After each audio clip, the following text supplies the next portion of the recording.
이제 페이지 232페이지 주택법 갈 건데요. 얘 딱 보시면 주택법이라고 써 있는데 제가 주택 사진 왜 넣어놨냐면 이게 우리 아파트를 정의를 어떻게 해놨냐면 주거로 쓰이는 게 5계층 이상이면 아파트다 이렇게 써놨거든요. 주거로 쓰이는 거 몇 계층? 5계층. 그럼 얘 딱 보니까 5계층 이상이죠. 얘네들은 다 아파트인 거야. 근데 여기서 4층짜리 건물이 보이는데 주택인 거예요. 그럼 이제 4층짜리면 연립 아니면 다세대거든요. 근데 연립이냐 다세대 구분하는 거는 바닥 면적을 더했는데 합계가 660을 초과했다. 그럼 뭐라고 그랬지? 연립. 660제곱미터 이하다 그러면 다세대. 그럼 얘네들을 지을 때 아까 건축물이니까 무슨 법을 적용받는 게 원칙이죠? 건축물이니까 건축법을 받아야 되잖아. 근데 갑자기 주택법을 만들었잖아요 지금. 건축법이 있는데 왜 주택법을 만들었냐? 얘는 주택만 끄집어낸 특별법으로 가야 돼요. 주택만 끄집어낸 특별법이니까 여기 종류 보시면 건물의 종류가 엄청 많은데 그중에 여기 공동주택도 있고 단독주택 있잖아요. 근데 그거를 여기로 왜 빼냐? 여기는 30개 미만일 때 내가 짓는 개수가 30개 미만이면 건축법으로 가고 내가 한꺼번에 짓는 게 30개 이상이다. 그럼 무슨 법으로 가라는 얘기예요? 주택법으로 가라는 얘기예요. 그럼 내가 지금 현재 연립주택을 지을 건데 25개 지면 건축법 가는 거야. 건축법에서 어떤 사람이 되는 건축주가 되는 거야. 건축주가 돼서 건축 뭘 받는다고 그랬지 아까? 허가 받고 나서 공사 들어가는 거? 착공 신고한 다음에 시공한 다음에 나 쓸게요 라고 물어보는 거 뭐였지? 사용수님 이제 또 대답 나오는 거 봐. 이거 봐. 이 사람은 배워야 돼요. 사용수님 입에 나오잖아 이거. 그리고 유지 관리 계속 하는 겁니다. 이 상태로 유지하고 관리하는데 얘는 500개를 내가 짓겠다. 500세대 짓겠다 그랬어요. 그럼 몇 개 이상이 된 거네요? 30개 이상이 된 거야. 그럼 이제 어느 법으로 온대? 주택법은 30개 이상을 대규모로 질 때만 그러면 500개를 지어서 자기가 들어가 살 생각이 있는 건 아니겠지. 그럼 이거를 사람들한테 공급을 해야 돼요. 그 대규모로 주택을 건설한 다음에 이 주택을 뭐 한다는 얘기예요? 공급을 하는 거야. 공급하는 게 두 가지 형태예요. 파는 게 있고 빌려주는 게 있어요. 파는 거, 나눠서 양도하는 거 뭐라고 그러죠? 분양. 어저께 분양 사무실 난리도 아니었어. 제가 어저께 잠깐 갔는데 파주에 운정 아이파크 분양한다고 혹시 오신 분 있어요? 저희 집이 바로 앞이라서 저 갔는데 줄이 거의 운정이 이제 GTX 들어오니까 강남까지 25분인가 걸려요. 파주에서. 그럼 이제 나중에 그 입주하고 분양하고 GTX 나올 때쯤 되면 거의 서울이잖아요, 이제. GTX라고 아세요? 그거 연결된다고 해서 분양 사무실에 그냥 난리도 아니었어. 6.25 때 난리는 난리도 아니었어요. 거기 바글바글한데 그냥 주차장이 그냥 길가가 다 주차장이 돼버렸어요. 근데 그 사람들이 뭐 받으려고 온 거야 지금? 그러니까 아파트를 대규모로 짓는 걸 분양받으러 온 거야. 근데 빌려주는 주택을 뭐라고 그러죠 우리? 그럼 빌려주는 형태는 임대죠? 네. 근데 이 주택법은요 임대 내용이 없어요. 왜 없냐? 임대주택법이 따로 있어. 우리 시험 범위가 아니거든요. 우리는 어디만 보면 되는 거네요. 그럼 이거 하려면 건설하려면 나중에 다 건설한 다음에 이쁘게 관리도 해야 되는데 관리 파트가 공동주택 관리에 관한 법이 따로 만들어지면서 빠져나갔어요. 양이 줄었습니다. 그래서 마지막에 이제 작은 파트 하나 나와요. 그래서 현재 주택법의 내용은 대규모로 주택을 건설해서 분양한 후에 어떤 돈으로 질 거냐 작은 파트만 나오기 때문에 양이 이제 이 정도로 줄었고 그 상태에서 나는 500세대를 지어서 파는 사람이니까 사업하는 사람이다. 그래서 사업 주체라고 해요. 사업하는 주체. 그러니까 사업주 그러면 무슨 술집 주인 같잖아. 그래서 사업 주체라고 그래. 왜? 몇 개 이상 지시기 때문에. 30개 이상 지시기 때문에 위대한 사람이에요. 아니 어리버리한 사람이에요. 위대하신 분. 그래서 주체란 말 붙인 거예요. 오른손 잠깐만 들어보실래? 한번 들어봐. 왼손 잠깐만 들어보세요. 사업 주체. 내가 이렇게 하잖아요. 누구 얘기하는 거야? 사업 주체 얘기하는 거예요. 내 창피해요? 사업 주체야. 이제부터 몇 개 이상 지시니까 30개 이상 지시니까 이 사람은 대규모로 건설하기 위한 사업계획 갖고 와라. 얘는 사업계획 작성해서 승인 얻으셔야 돼. 얘는 사업계획 승인이라고 허가란 단어를 바꿨어요. 사업계획 승인 이렇게 바꾸고 나머지는 똑같아. 공사에 착공 신고한 후에 공사 시공하고 나 쓸게요 라고 했는데 여기서 위에 썼던 말을 똑같이 써버리면 건축법을 받았는지 주택법 받았는지 모르니까 여기는 사용검사라고 이름을 바꿔서 불러요. 사용검사. 그리고 이제 유지관리 하는 겁니다. 근데 우리나라는 분양을 할 때 일반적으로 다 짓고 분양을 하는 게 맞는 거죠. 그러니까 예를 들어서 건물 다 짓고 난 다음에 사용성이 떨어지면 주택 분양하는 거거든요. 근데 우리나라 건설회사가 돈이 많지 않았었어요. 처음에 대규모로 지려고 그러니까 뭐가 많이 딸리죠. 자금이 많이 딸리니까 그러면 착공과 동시에 일단 우리는 선 분양을 했었어요. 선 분양이라는 거는 전 세계 그 어디에도 없는 게 우리나라만 있어요. 다른 나라에 없어요. 선 분양을 하려면 제가 이 집을 이렇게 해서 만들어서 팔 거니까 와서 보세요 라고 그래서 견본주택, 옛날에 모델하우스라고 하는 거. 제가 어저께 간 데가 모델하우스예요. 가면 대우가 너무 잘해줘. 이쁜 아가씨가 날아와가지고 커피도 주죠, 뭐도 주죠. 할 일 없으면 맨날 거기 가야 돼. 거기 가면은 뭐 신발도 뭐 비누에 싸주고 얼마나 좋아. 막 들어가서 구경하면은 좀 누워 있을 수도 있고. 저 되게 좋아요. 거기서 선분양하는 데서 일단 모델하우스 가서 봤더니 아 이거 너무 마음에 드는데 그럼 나도 한번 받아볼까? 만약에 이 사업 주체가 대림건설이었다 이렇게. 대림건설이 지금 아파트를 지어서 팔려고 하는데 2000세대를 분양하겠다는 거예요. 2000세대니까 어느 법으로 왔겠네요 지금? 그 주택법으로 왔겠죠. 근데 만약에 29개 지면 어느 법으로 가는 거예요? 건축법으로 가는 거예요. 그럼 2000세대를 분양하기 위해서는 이 법에서 선분양을 할 때 입주자를 모집하기 위해서 입주할 사람을 뭐라 부르냐면 입주자라고 그래요. 입주자를 모집하겠다, 입주자 모집 공고한다라고 해당 구청에 가서서 시군구에 가서 입주자 모집 공고 승인 신청하셔야 돼. 신청했는데 신청해서 그래 니네 2000세대 질 건데 분양가는 얼마니? 했더니 저희가 뭐 대략 땅값이 얼마 들었고 건축비가 얼마 들어서 부대 비용 다 해서 평당 1000만 원에 팔겠습니다. 30평짜리 몇 억? 3억. 3억에 분양하겠다 했더니 그래 분양가 적정하니까 승인해 줄게.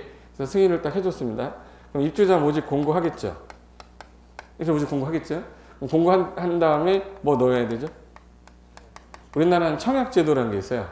그래서 예전에 청약저축, 청약예금, 청약부금인데 그 세 개 중에 청약저축 있으신 분 있어요? 두 분, 세 분, 네 분, 다섯 분. 청약예금 있는 분. 청약부금 있는 분. 그게 뭔지 모르겠어요. 통장이 있긴 있는데 뭔지 모르지. 옛날에 국민주택을 공급받으려고 했던 게 국민주택 등이라고 있었어요. 그거 받으려면 청약저축 가입해야 되고 민영주택 있죠. 민영주택 받으려면 부금 가입해야 돼. 85 이하짜리 전용이죠. 85 초과되는 거 받으려면 예금 가입하셔야 돼. 그래서 청약저축은 매달 뭐 예를 들어서 10만 원씩 내가 24일을 납입했다 그럼 1순위, 6개월 이상 납입하면 2순위, 6개월 안 되면 3순위 이렇게 했었거든요. 근데 그게 일반인들이 통장을 갖고 있으면서 오류가 많이 나왔어. 청약저축 통장 갖고 있는데 여기가 있어. 얘 누가 건설했죠 지금? 대리건설 아니고 국민주택이 아니거든 저게. 근데 청약저축 통장 갖고 와서 신청 접수하면서 나도 통장 있다고 이렇게 되는 거야. 아 이거는 청약저축 통장이라 예금 통장 갖고 오셔야 되는데 했더니 예금이 뭐야? 그 사람이 설명하다가 미쳐버리는 거야. 그런 사람이 한둘이 아니고 여기 부동산 관심 있어 오신 분 중에서도 제대로 아시는 분이 없어요. 그래서 박근혜 정부에서 그러면 하나로 통합하자. 그래서 입주자 저축이라는 거를 청약 종합 저축 있죠. 주택 청약 종합 저축이라고 하나 통합을 시킨 거예요. 그전에는 세 개로 분류가 돼 있었는데 하나로 통합하면서 자금에 따른 분류를 할 때 두 가지로 하자. 그래서 국민주택 옛날에는 국민주택 등 민간건설 중용 국민주택, 민영주택에서 네 개가 있었는데 지금은 그냥 국민주택하고 민영주택 두 개로 일원화시켜서 편해졌어요. 옛날 공부하신 분들은 되게 복잡했었어요. 그래서 기금 받으면 국민주택이다, 국가가 지면 국민주택 등이다, 뭐 이렇게 구분이 달았는데 지금은 국민주택 그러면 기금 있죠. 주택 도시 기금 있을 거야. 박지성이 광고하는 거. 그 기금이나 국가 등이 짓거나 국가 등의 재정으로 만약에 했다. 이 돈은 다 공공자금이죠. 그 공공자금에서 지었다 그러면 국민주택이라고 그러고 얘가 아니면 다 뭐라고 불러요? 민영주택이라고 그래요. 그럼 국민주택이 아닌 주택 그럼 뭐예요? 민영주택 이렇게 했어요. 그러니까 결론은 얘 아닌 것들이 너무 많은데 그걸 다 일일이 설명하기가 싫은 거예요. 100가지를 쓸 수는 없잖아. 그러면 국민주택 아니면 민영주택입니다 라고 그냥 정의를 해버렸어요. 그럼 이제 국민주택을 공급받든 민영주택을 공급받든 하나 통장으로 일원화시켜서 주택청약 종합저축이 이렇게 만들어진 거야. 여기서 내가 이제 청약 넣었는데 4만 명이 왔다 그럴까? 4만 명. 4만 명 왔으면 몇 대 몇이네? 20대 1이에요. 청약 경쟁률 20대 1이면 상당히 높은 겁니다. 근데 여기서 청약 넣었더니 당첨이 됐네. 어머, 당첨됐어. 당첨되면 이제 나올 때 모습이 다르죠? 이렇게 나와. 안 된 사람은 되는 게 없어. 이렇게 나와. 이제 되는 거 없는 사람한테 달려간 사람이 있어요. 누가 달려가? 공인중개사분들 달려가요. 그래서 머리 이렇게 좀 이렇게 그 앞에 이렇게 하고 오른쪽에 샤넬 가방 들고 계시는 분 있어요. 그럼 뒤에 보면 남자애들이 정장 입고 딱 서 있어요. 그래서 민서가 저 아줌마한테 가. 그럼 얘가 가요. 사모님 안녕하세요. 그러면 기분 안 좋은데 저분 잘생긴 친구가 저 같은 애가 만약에 말 걸었다 생각해봐. 기분 나쁠 거 아니야. 근데 걔가 가서 얘기하면 왜 그래요? 그럴 거 아니에요. 그러니까 혹시 청약 안 드셨어요? 그러면 그분이 뭐라 그래? 어떻게 알았어요? 제가 쓸쓸한 모습을 보니까 너무 가슴이 안 좋아서 꼭 분양을 받고 싶으시면 제가 명함을 드릴 테니까 연락 주시라고. 네. 분양 계약하고 난 다음에 분양권 사주겠다 그 얘기야. 3억짜리인데 4억까지 갈 것 같아. 프리미엄이 얼마죠? 그런데 지금 현재는 시간이 걸리니까 2천만 원 정도의 프리미엄이 붙었다는 거야. 그럼 내가 2천만 원 주고 계약한 거를 사겠다는 거야. 그리고 우리 분양받은 계약 뭐라고 그러죠? 분양권이라고 그러죠. 그 분양권을 매매 양도할 수 있거든. 그거를 이제 자기가 중개하겠다는 거야. 대신에 한 건당 500씩 주셔야 됩니다. 그러면 한 개 중개하면 500 받는데요. 10개 하면 5천. 그러니까 아주머니 한 10분만 딱 잡으면 일단 5천이야.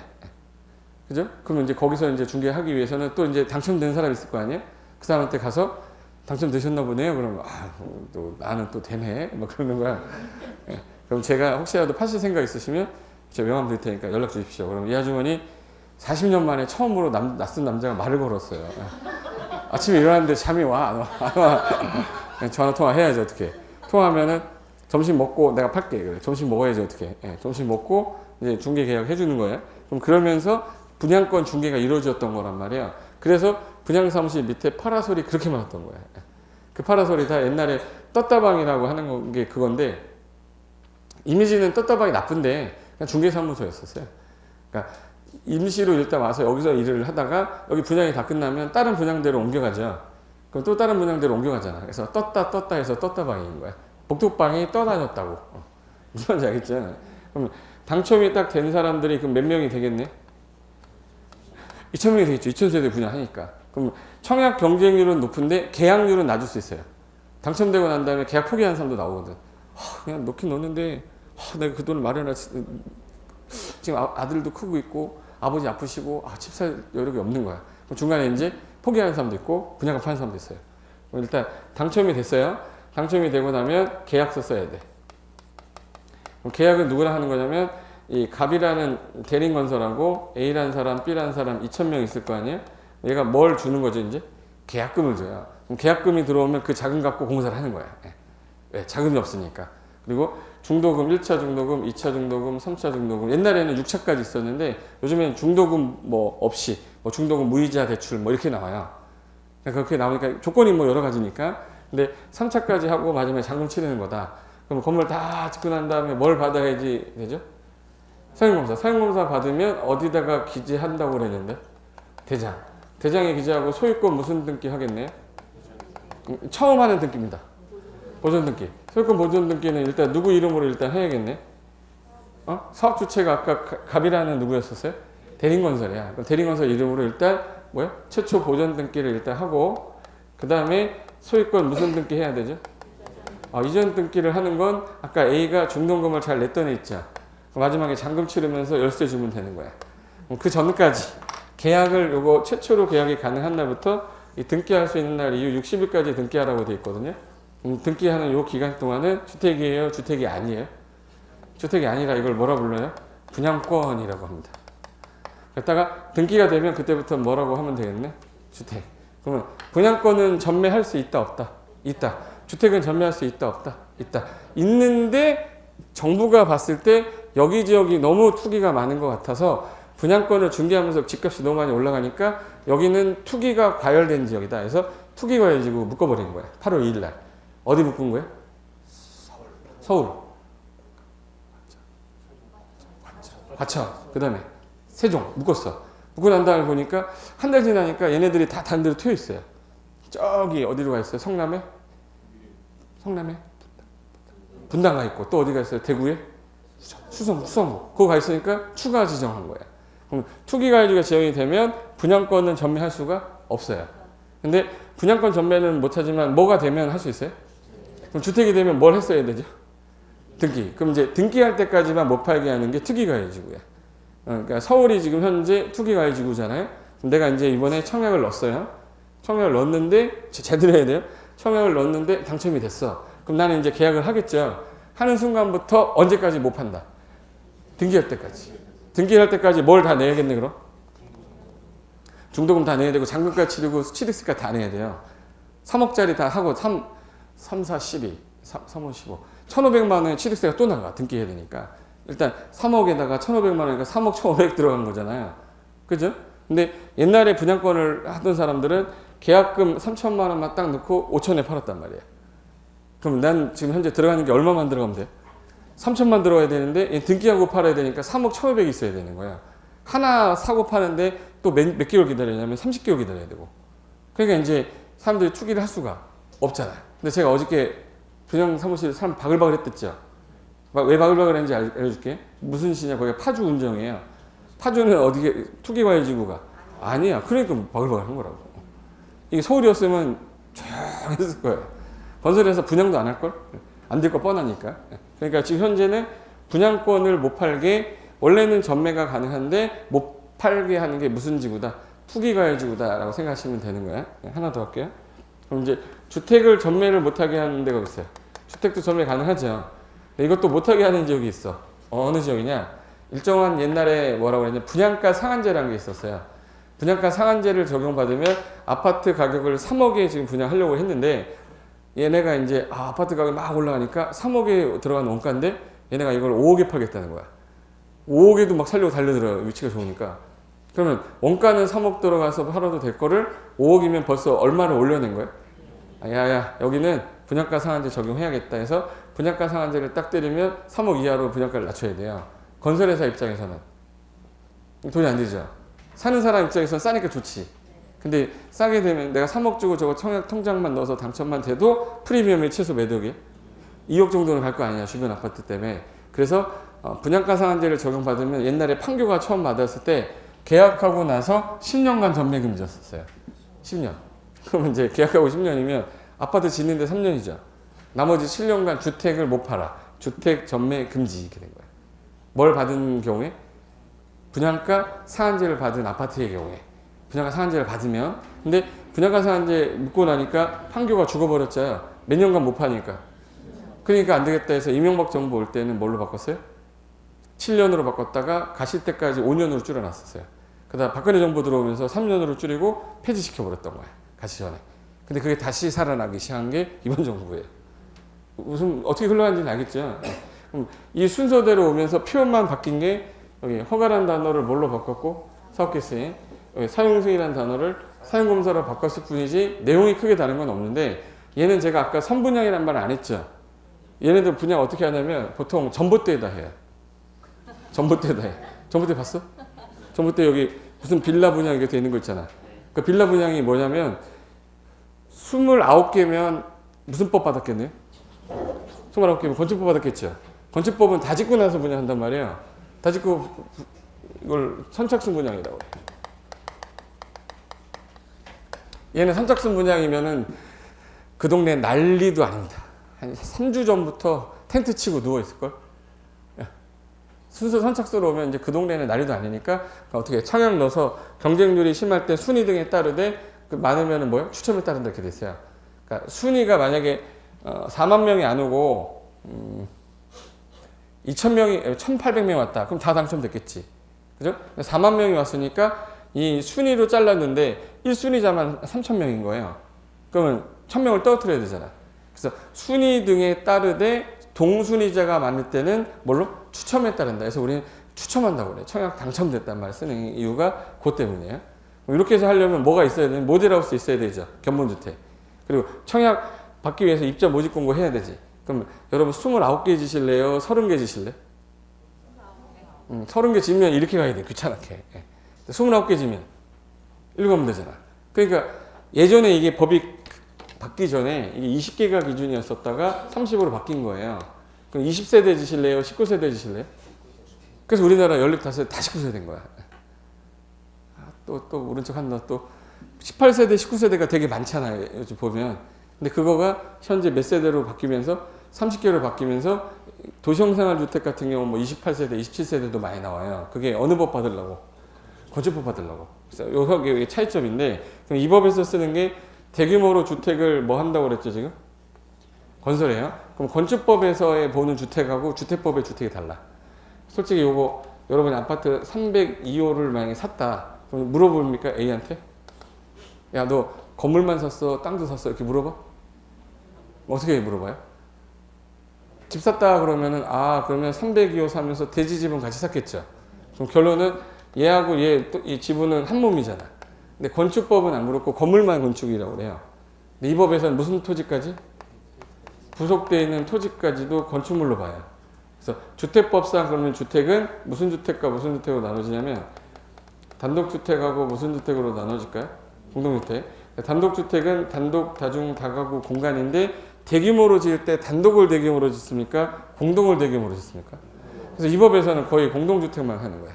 공동주택은 아파트, 연립, 다세대, 기숙사 있었었죠. 근데 제가 기숙사를 선을 안 걷죠, 제가. 선 안 건 이유가 기숙사 사세요 합니까? 기숙사 분양 안 하잖아요. 그럼 분양과 관련이 없으니까 얘는 공동주택이 안 들어가요. 그래서 어느 법에서는 공동주택이 안 들어가는 거예요? 주택법에서. 그럼 다음 중 주택법상 주택에 해당되지 않는 것은 1. 단독, 2. 아파트, 3. 연립, 4. 다세대, 5. 기숙사. 기숙사 답이에요. 근데 이제 어떤 분이 그래? 답이 없네? 그건 건축법 문제고. 지금 제가 하는 거 뭐 하는 거예요? 주택법. 그래서 주택법에서 가장 먼저 알아야 되는 건 뭐부터 아셔야겠네? 주택. 그래서 용어정의가 여기 용어정의 보시면 주택이 제일 새로 돼 있죠. 232페이지. 찾으셨습니까? 맨 위에 세대의 세대원이 구성원들이 장기간 독립 위에다가 제가 부르는 말 써주세요. 먹고, 씻고, 자고. 독립이란 단어 있죠? 첫 번째 줄 가운데. 먹고, 씻고, 자고란 말이 독립이란 말. 이게 되게 중요한 단어예요. 그럼 잡으세요. 여러분이 아파트를 사는데 아파트 사면서 그 안에서 먹을 수 있어야 되죠. 먹을 수 있으려면 뭐가 있어야 돼? 부엌. 씻고는 욕실. 자고는 방. 그럼 이제 세 개가 있어야지 독립이 되는 거예요. 그러면 독립이 돼야 내가 그걸 사가지고 들어서 살 수 있을 거 아니에요. 그래서 독립을 갖추되 구조로 된 건축물인데 파란 색깔에 뭐를 포함한다고 되어 있는데 부속 토지까지도 같이 주택으로 보겠다. 그래서 단독주택과 공동주택으로 분류하는데 참고에 토지 임대부 분양주택이라는 게 올해 처음 들어갔는데요. 자, 이 주택을 지으는 사람을 뭐라고 불렀냐면 아까 사업 주체. 이 주택을 지었어. 지은 사람은 사업 주체라고 해요. 분명히 아까 팔 때 이 건물에 딸려 있는 뭐까지? 부속토지 같이 사야 되거든요. 근데 이 땅은 안 팔고 건물만 파는 거야. 이 건물만 A한테, 이 건물만 B한테. 이 땅에 대한 소유권은 시행한 자가 갖고 있고요. 소유권이 이 사람이 있고 건물에 대한 소유권은 누구한테 있냐면 분양받은 자한테 있는 거야. 나중에 이 땅에 대한 월세를 내는 거야. 월 비용 뭐 7만 원씩 매달 낸다. 뭐 이렇게. 그럼 이 사람은 땅을 안 사도 되니까 아파트 가격이 싸겠죠. 집 없는 사람 입장에서는 환영해야죠. 그렇죠? 그래서 이거를 이제 지상권 설정된 거를 간주해서 40년간 빌려 쓰는 거예요. 그러면 내가 땅을 빌려 쓰니까 집값만 내면 되니까 집을 마련할 수 있는 기회가 생길까봐 토지를 임대할 것을 조건으로 분양한 주택. 이걸 뭐라 불러요? 토지 임대부 분양주택이라고. 읽어볼까요? 토지의 소유권은 사업계획 승인을 받아 토지 임대부 분양주택을 건설 사업을 한 시행자가 갖고요. 그 건물하고 복리설에 대한 소유권은 누가 갖는 거냐면 주택을 뭐 받은 자? 분양받은 자. 그럼 밑줄을 어디다 치면 되냐면 거기 토지 소유권 밑줄 치고 동그라미는 시행하는 자 동그라미 치면 되지. 자, 토지 소유권 누가 갖고 있고요? 시행한 자. 주택 맨 마지막에 주택은 누가 가져요? 그럼 주택을 뭐 받은 자? 분양받은 자. 그럼 얘는 매달 뭐를 내야 되는 거예요? 토지 사용료, 월세를 내고 분양을 받는 형태가 토지 임대부 분양주택이다. 됐고, 규모에 따른 분류에서 거기 단독주택은 아까 단독, 다중, 다가구 공간이 있는데 이 법의 주택법 문제에서는 얘를 내질 않아요. 그냥 통칭해서 그냥 무슨 주택? 단독주택. 그리고 공동주택 보시면 아파트는 아까 주거로 쓰이는 거 무조건 몇 개층? 5개층 이상이면 아파트. 연립은 4개층 이하고 3번에 다세대도 4개층 이하가 맞지만 660을 초과했다 바닥면적 합계가 그럼 뭐예요? 연립. 이하다 그러면 다세대. 그럼 아파트와 연립은 뭘로 구분합니까? 라고 하면 뭘로 구분해요? 층수. 연립하고 다세대는 뭘로 구분합니까? 그러면 바닥면적의 합계. 규모에 따른 분류고 얘네들을 부를 때요. 얘네들을 부를 때 자금에 따라 또다시 부를 수가 있어요. 자 봐요. 이 아파트는 민영주택이에요. 이 아파트는 국민주택이래. 뭐가 다른 거냐? 지금 자금에 따른 분류라고 그랬어요? 사업 주체에 따른 분류를 했어요?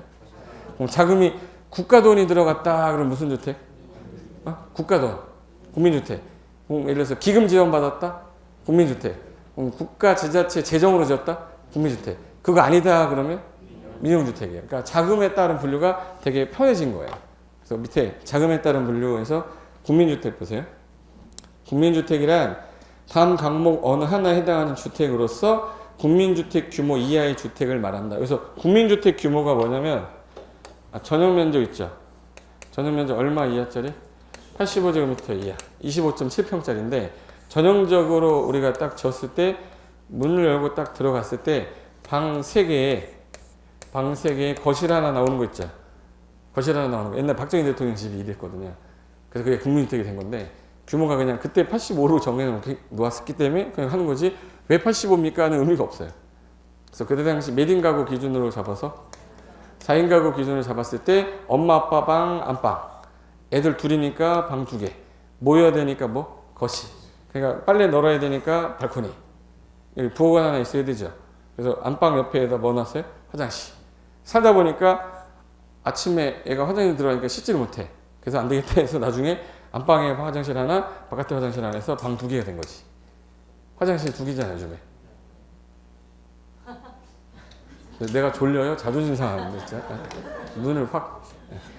여기, 이렇게 해가지고 전용적으로 쓰는 면적을 85 이하라, 이거를 이제 국민주택 규모라 합시다. 근데 그 당시에 시골은 애를 많이 낳았어요? 적게 낳았어요?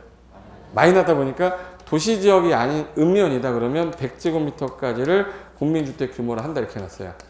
국민주택 규모는 얼마 이하를 말하는 겁니까? 85 이하. 수도권이 아닌 도시 안 읍면 시골은 100. 그래서 여기 국민주택 규모 얼마 이하짜리 말하는 거예요? 85 이하. 그래서 가번에 국가지자체 토지주택공사가 지은 거, 지방공사가 지은 거, 국가지자체 재정으로 한 거, 주택도시기금법에 기금으로 자금 지원받아 건설하는 거. 이거. 국가 등이 진 거, 국가 등의 재정으로 진 거, 기금 받은 거. 그 한꺼번에 통칭해서 국민주택. 이거 아니면 다 뭐예요? 민영. 그래서 맨 밑에 민영주택에 거기 국민주택 등 좀 지워주시겠어요? 지운다는 거 못 지웠네. 국민주택이 아닌 주택 해야 돼. 등이라고 있는 거 있죠. 등. 맨 밑에 파란 색깔로 되어 있는 거. 파란 색깔에서 등이 잘못 들어가서 국민주택이 아닌 주택 해야 돼. 뭐가 아닌 주택? 국민주택이 아닌 주택. 그리고 밑에 그 파란 색깔 바로 위에 국민주택 규모 써 있을 건데 국민주택 규모란 주거의 용도로만 쓰이는 면적이 1호 1세대당 얼마 이하의 85 이하의 주택을 말하는데 가로에 보시면 수도권을 제외한 도시가 아닌 읍면 세 글자로 비도시 두 글자로 시골. 그럼 거기는 1호 1세대당 애들을 많이 낳지 않냐? 좀 더 크게 줘야 되는 거 아니야? 그래서 100. 됐고.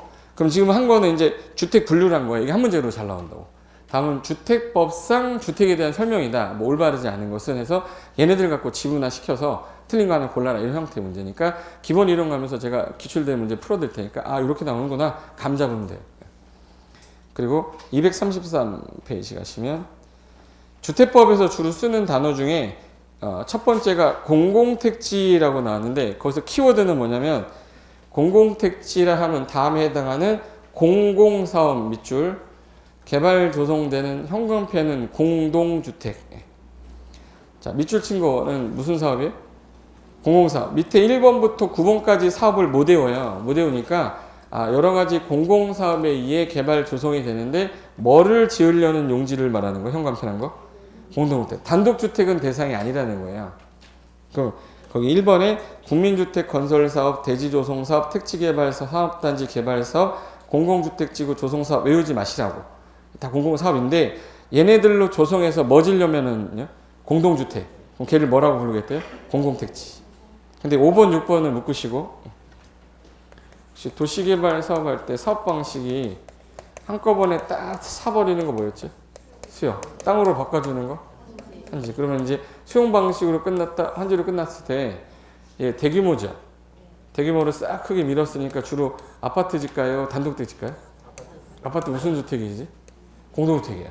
한지는 나갔다가 들어왔으니까 단독택 짓겠죠. 그럼 공공사업은 공공사업인데 조성된 게 보니까 얘는 무슨 주택 용지냐면 공동주택 용지고 얘는 무슨 주택 용지? 단독. 그럼 얘는 공공택지가 아니죠. 얘만 공공택지잖아. 그래서 거기 가로에 보시면 무슨 방식이 없음이라고 써 있어요? 환지 방식으로 조성됐다를 공공택지라고 하면 틀린 거잖아요. 그럼 그 9개를 외우지 마시고 환지 방식이 없다를 기억하는 게 더 빠르다는 얘기예요. 다음 중에 공공택지가 아닌 것 골라라 그러면 답이 뭐예요? 환지 써 있는 게 답일 거예요. 환지 방식은 공공택지가 아니기 때문에. 그 6번에 경제자유구역 개발사업이 도시개발사업 베낀 거거든요. 그래서 걔도 수용 사용 방식, 혼용 방식 중에서도 수용 방식만 얘기하는 거지 환지 방식 들어간 부분은 공공택지가 아니다. 그리고 7번에 혁신도시 개발, 행정중심 복합도시 개발 이런 건데 자 그러면 이제 공공택지 정의는 아셨어요? 무슨 택지 정의는 아셨어? 공공택지. 자 여기 아파트 질 거고요. 민간택지입니다. 자 아파트 졌을 때 어디가 아파트 가격이 비쌀 것 같으세요? 자, 공공택지는 공공사업으로 조성됐으니까 이 땅값이 비싸다, 싸다. 평당 100만 원. 네, 민간택지는 평당 500만 원. 만약에. 그러면 나중에 아파트 가격이 어디가 비쌀 수밖에 없어요? 건축비는 줄일 수가 없어요. 줄이면 부실공사 되기 때문에 얘 평당 300. 얘도 평당 300이다. 평당에 500, 평당 300, 평당 500, 300. 기타 부대 비용 100. 기타 부대 비용 100. 그럼 평당 얼마란 얘기? 다 더하면 얼마야, 평당? 900이죠. 얘는 평당. 500이잖아. 100, 100, 300이니까. 그러면 30평이면 350, 1억 5천에 분양해야 되죠. 맞죠? 얘는 93, 27이니까 2억 7천에 분양해야 되잖아. 제 말 이해되시는 거죠? 얘 2억 7천이고 얘 1억 5천이어야 돼. 근데 얘가 2억 7천에 걸어야 돼요. 분양을 해. 왜? 비싸니까 비싸게 팔아야지. 그럼 얘는 차익이 엄청나겠네? 서로 무슨 택지 살려고 난리도 아니겠네. 이거 받으려고 비리가 장난 아니겠죠. 그래서 얘네들한테 분양가 상한제 이렇게 하는 거야. 분양가 상한제 이렇게 해놓은 게 분양가 상한제는 어디다 적용해? 공공택지에다 적용하는 거야. 그럼 이 땅은 분양가 상한제 받았죠. 그럼 얘는 2억 7천에 분양 못하고 1억 5천에 분양해야 되는 거야. 그럼 벌써 차익이 얼마죠? 1억 2천이 날라갔지. 그럼 건설회사 입장에서는 이제 기분이 좋아요? 안 좋아요? 안 좋지. 안 좋아. 왜? 돈이 안 되니까. 건설해야 돼? 하면 안 돼? 하면 안 되죠. 돈이 안 되니까. 그래서 분양가 상한제 실시하는 순간부터 아파트 공급량은 줄어들게 돼 있어요. 아까 아파트 공급량이 줄어들면 얘 가격은 계속 올라가.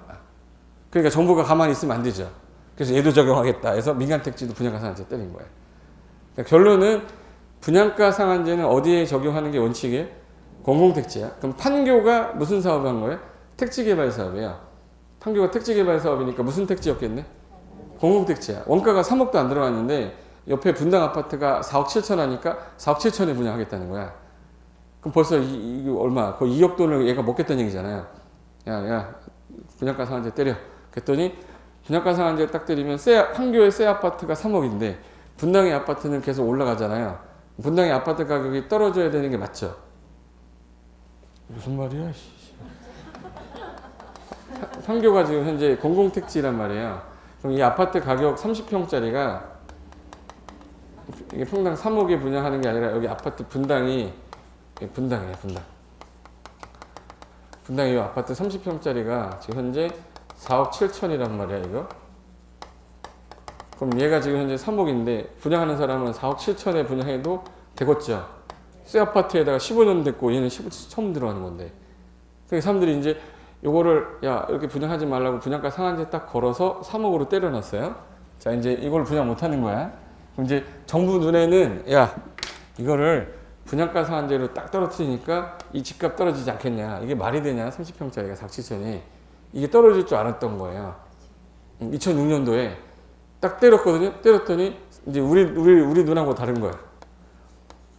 자 이게 4억 7천이고 이게 3억이면 이 아파트 이거 사게 되면 여기까지 가겠네 하고 생각하고 얘네들은 프리미엄이 1억 7천이래라는 뜻이잖아. 그럼 청약 넣어야 돼 안 넣어야 돼? 로또잖아 로또.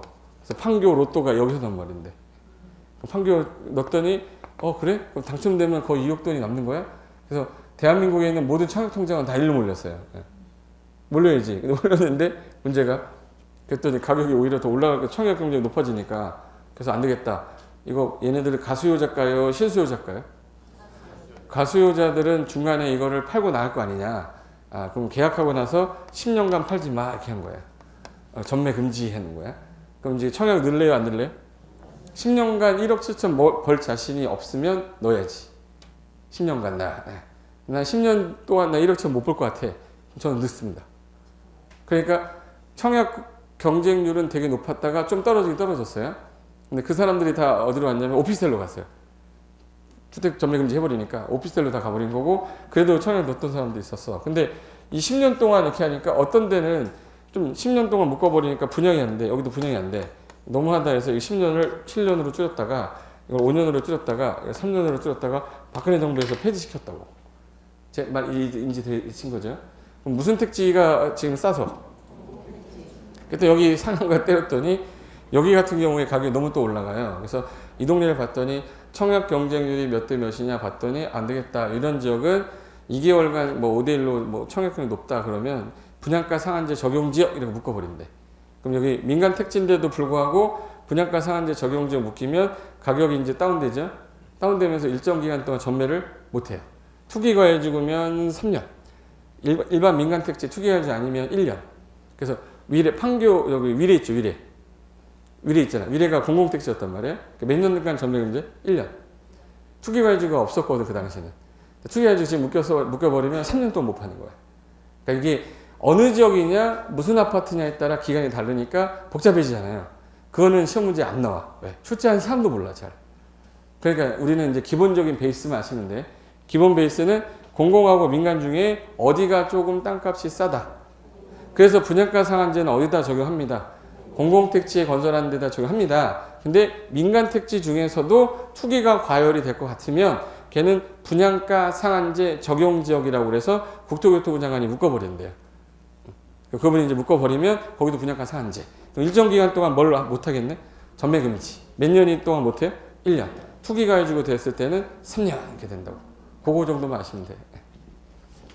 그래서 공공택지 개념이고 이번에 주택단지는 말 그대로 여러분 주공 1단지, 푸르지오 1단지 이런 말 쓰죠.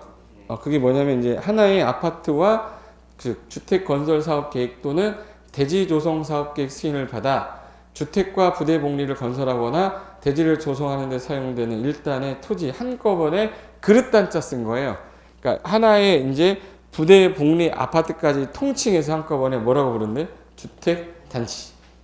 다만 다음의 시설로 분리가 된 토지면 각각 별개의 주택 단지로 보겠다. 이거요.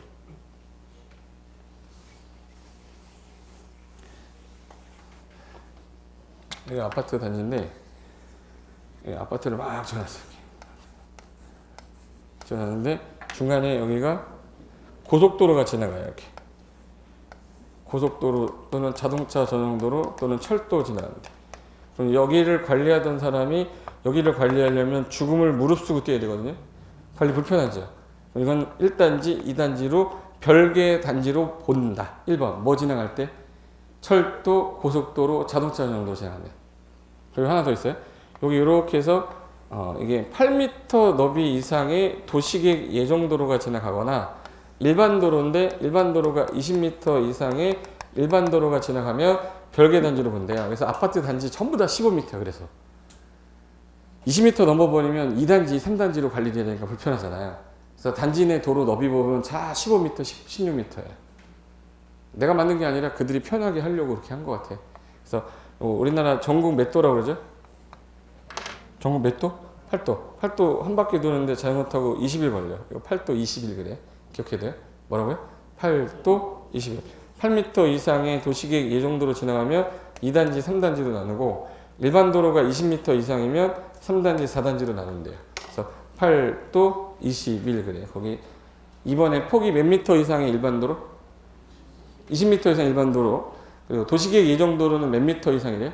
8m. 그래서 시험에서 어떻게 나오냐? 자, 봐요. 15m의 일반 도로로 구분이 되면 하나의 단지로 본다. 맞아요? 여기가 이렇게 해서 일반 도로가 있는데 15m래요. 그럼 두 개 단지에 하나 단지야? 하나 단지죠. 20m 이상이 돼야 되잖아. 20m 이상이야지 별개 단지인데 15m면 하나의 단지잖아. 이거 하나의 단지로 본다 그 뜻이에요. 이게 만약에 25m다라고 하잖아요. 25m의 일반 도로로 구분이 되면 하나의 단지로 본다, 별개 단지로 본다. 그걸 가지고 8도 21을 바꿔서 시험에 내니까 8도 21만 기억하면 문제 푼다 그 말이에요. 8도 뭐예요? 21.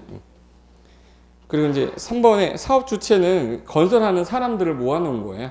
그래서 주택 건설 사업 계획이나 또는 대지 조성 사업 계획 승인 얻어서 사업을 하는 자인데 뭐 국가지자체, 한국토지주택공사, 대지조성사업자 뭐 이런 사람들 통칭해서 사업 주체.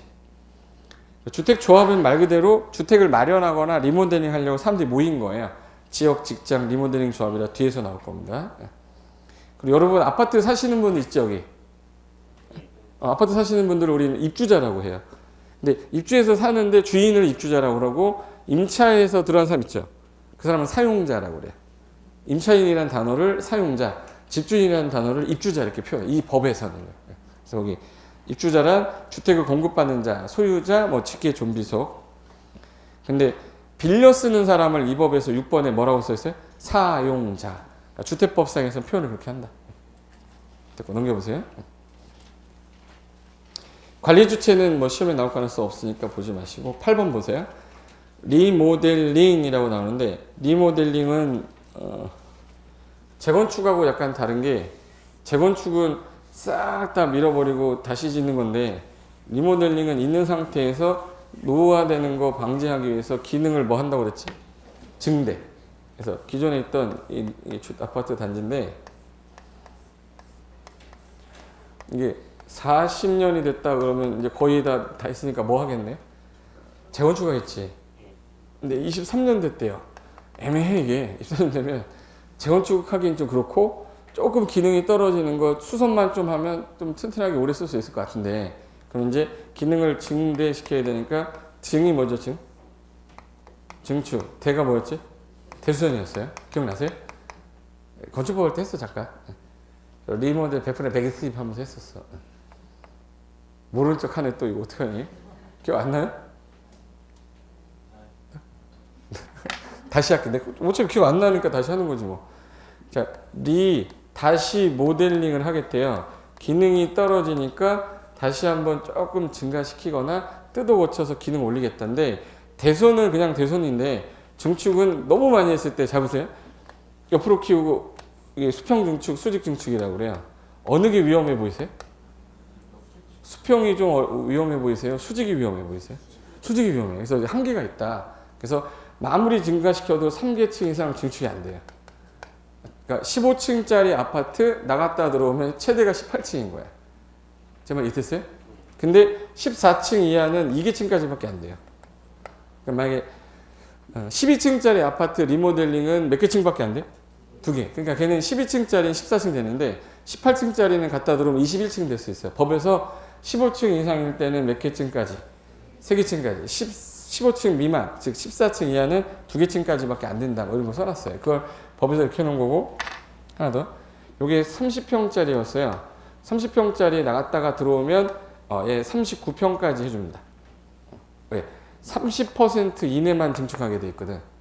그러니까 30평짜리 증축하면 3, 3은 9, 그게 39평 돼. 20평짜리는 나갔다 들어오면 3, 2, 6, 그럼 26평이 되는 거야. 제 말 있었어요? 근데 50평짜리 보실래? 50평짜리 나갔다 들어오면 3, 5, 15, 65평 되잖아. 야, 이렇게 큰 애들은 이렇게 크게 되는데 이 작은 애들은 좀 그렇잖아요. 그래서 85제곱미터 미만짜리는 40%까지 증축해라. 이걸 법에다 정해놓은 게 리모델링이에요. 볼게요. 자, 리모델링. 건축물의 노후와 억제, 기능 향상을 위해 다음의 행위를 하는 걸 말하는데 대수선이라고 하나 있고 증대할 때 대가 뭐였죠? 대수선. 2번 사용 검사일 또는 승인받고 일단 15년이 경과된 후에 그 공동주택을 각 세대 전용 면적의 아까 몇 프로 정도까지만 증축이 된다고 그랬어요? 30%. 그래서 10분의 3이 30%죠. 근데 좀 작은 거는 40%까지 해준다며요. 그래서 가로에 세대의 주거적 면적이 85 미만이면 야 10분의 4 몇 프로? 40%까지 증축하는 행위 가능하다. 결론은 이겁니다. 자, 여러분이 리모델링 하면 여러분이 갖고 있는 집이 20평짜리예요. 20평짜리면 몇 평이 늘어날 수 있는 거예요, 원래? 30%니까 26평이 될 수 있는 거죠. 근데 85 미만이잖아요. 25.7평 이하니까. 그냥 40%까지 된대. 428, 28평까지. 원래는 30%인데 85 미만은 40%까지 허용하겠다 이 뜻이에요. 그리고 3번에 이항에 따른 각 세대에 증축하는 면적을 합산한 면적 범위에서 기존 세대에서 15% 범위 내에서 세대수 증가하는 행위까지는 세대수 증가형인데 아까 몇 개 층이 최대 증축이 가능했냐? 1번에 최대 몇 개 층? 3개 층 이하까지는 되는데 다만 수직 증축형 리모델링 대상이 되는 건물의 층수가 14층 이하면 몇 층까지밖에 안 돼요? 2개 층. 그래서 15층짜리는 18층이 돼도 14층짜리는 16층까지밖에 안 되는 거예요. 그래서 3계층이 원칙이 돼 14층 이하는 2계층. 2번 또 리모델링 대상 건축물의 구조도라는 거는 처음 건물 지을 때 구조도를 보유하고 있지 않으면 수직 증축형 리모델링은 안 돼요. 그래서 그 당시 건축물 당시에 구조도를 갖고 있어야만 증축 허용하겠다. 됐고 9번에 공구라고 나오죠. 그 밑에다가 망치 X 이렇게 놓으세요. 쓴 사람들은 거의 대부분 합격하세요. 거의 대부분. 안 쓴 사람 열심히 하세요. 늦었어 쓰지 마. 이제 공구 뭐라고요? 대부분 다 합격이에요. 사람들은 항상 망치 아니에요. 공구 뭐냐면 공사 구간 줄임말이에요. 공구 공사 구간을 줄임말인데 여기 한꺼번에 여기를 다 밀려고 했더니 너무 큰 거라. 그럼 여기 109, 209, 309 나누겠대요. 그러면 이제 109 먼저 착공하고 그 다음에 209 착공하고 그 다음에 309 하려면 공사 구간을 구분할 건데 최소 300세대 이상이어야 분할이 가능하대요. 몇 세대 이상을 지어야 돼 각각? 300세대. 그리고 이 구간 너비는 도로라든지 이런 건 6m 이상 갖추면 공사를 나눠서 할 수 있게 해주겠다. 하나의 주택단지인데 둘 이상으로 구분이 되는 일단의 구역으로 착공 신고하고 사용 검사를 별도로 수행하는 구간에서 이걸 우리 뭐라 그러는데 공구라고 하는데 공구 하나 보여줄게요.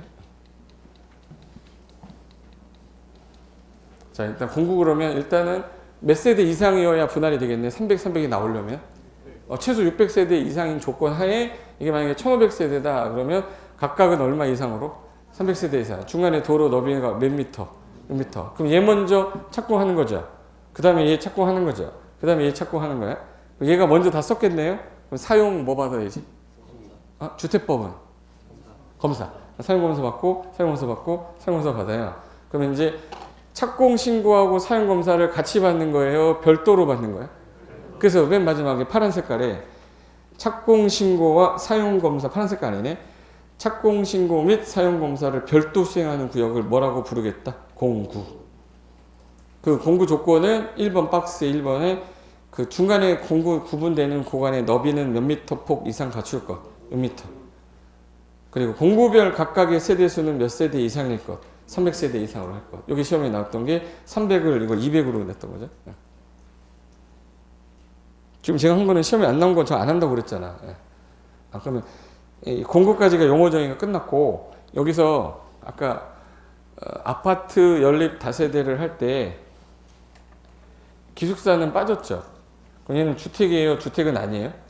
주택은 아닌데 주거는 가능하죠. 그래서 준주택의 하나에 들어가 있어요.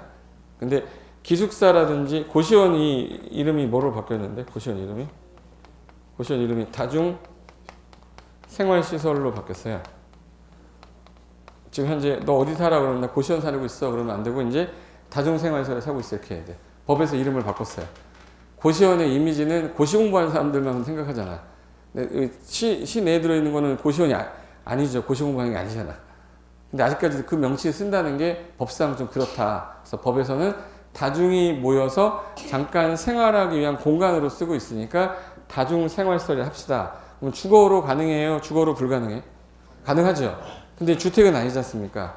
준주택으로 하자 얘도. 그리고 노인복지주택이라고 있어요. 노인복지주택. 주택이라고 이름 써있는데 노인복지주택은 주택 아니에요. 그리고 기숙사 있었죠. 기숙사 저 주택이 안 들어있잖아. 근데 이 네 가지는 전부 다 뭐는 가능한데? 다중생활시설이랑 기숙사랑 노인복지주택이랑 오피스텔도 마찬가지. 오피스텔도 주택이에요? 주택 아니에요? 주택 아니죠. 근데 다 주거 가능하잖아요. 그래서 법에서 야 그러면 이 네 가지 이제부터 준에서 관리한다 해서 주택과 준에서 관리한다 해서 뭐라고 부른대? 준주택. 그래서 잘 들으세요. 오피스텔은 업무시설입니다. 주거로 가능하죠. 주택법상에서는 뭐라고 부른대? 준주택이라 하겠대. 그럼 이제 보통 지금 4인 가구가 많아요? 3인 가구가 많아? 2인 가구가 많아? 1인 가구가 많아?